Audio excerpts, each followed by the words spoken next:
Oke, ada soal. Kalor dibiarkan mengalir keluar dari gas ideal pada volume konstan, sehingga tekanan turun dari 2,2 atm sampai ke 1,4 atm.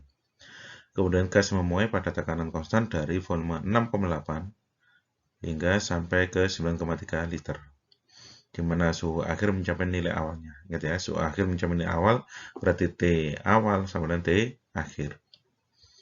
Yang pertama, hitunglah usaha total yang dilakukan oleh gas pada proses ini. Yang kedua, perubahan energi dalam gas pada proses tersebut. C. Aliran kalor total ke dalam atau keluar gas. Oke. Nah, yang pertama kita harus bisa gambar dalam diagram PV. Ini awalnya dari A ke B, kita anggap A ke B ya.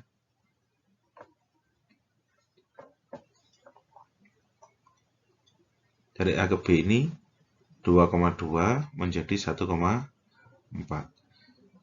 Di sini volumenya tetap sebesar 6,8 liter. Berarti ini prosesnya adalah isochorik. Isochorik atau isovolum, isochorik ya, isochorik.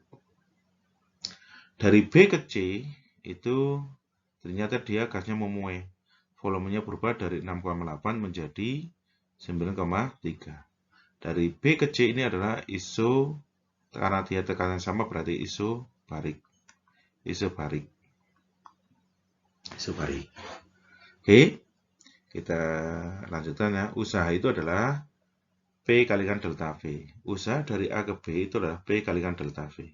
Nilainya akan menjadi 0. Kenapa? Di sini tadi adalah isochorik atau isovolum. Karena tidak ada perubahan volume, berarti P kalikan 0 sama dengan 0. Hasilnya 0. Ini masih usaha dari A ke B. Usaha dari B ke C bagaimana? Ini proses isobarik. Hasilnya yaitu P kalikan delta V. P-nya adalah 1,4 kali 10⁻5. Karena satuannya ATM ya.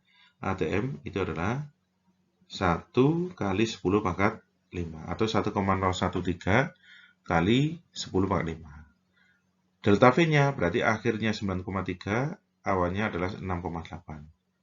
Ini dalam satuan liter. Harus kita ubah dalam bentuk meter kubik. Ketika meter kubik hasilnya adalah 10⁻3.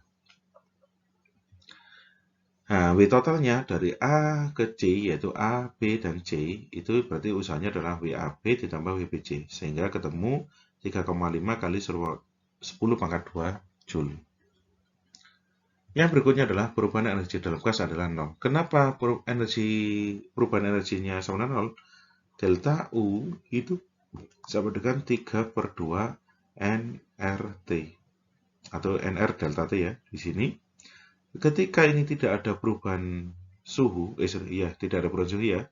Tadi kan tidak ada perubahan suhu di mana suhu akhir mencapai nilai awalnya, berarti tidak ada perubahan suhu. Sehingga delta U-nya adalah 0. Karena T1 dan T2-nya adalah sama. Yang berikutnya, aliran kalor total ke dalam atau keluar gas. Q sama dengan U plus W. Ini ya, ini hukum termo ya. Q sama dengan U plus W atau delta U plus W ya. Ini delta U plus W. Nah, karena di sini delta U-nya sama dengan 0, berarti Q-nya sama dengan W. Karena W-nya itu positif, nilainya W-nya tadi kan positif, maka Q juga positif. Sehingga aliran kalor itu adalah ke dalam gas. Jika Q-nya negatif, atau karena Q-nya negatif, W-nya negatif ya, maka aliran kalor ke dalam, bukan ke dalam gas, tetapi ke keluar. Terima kasih.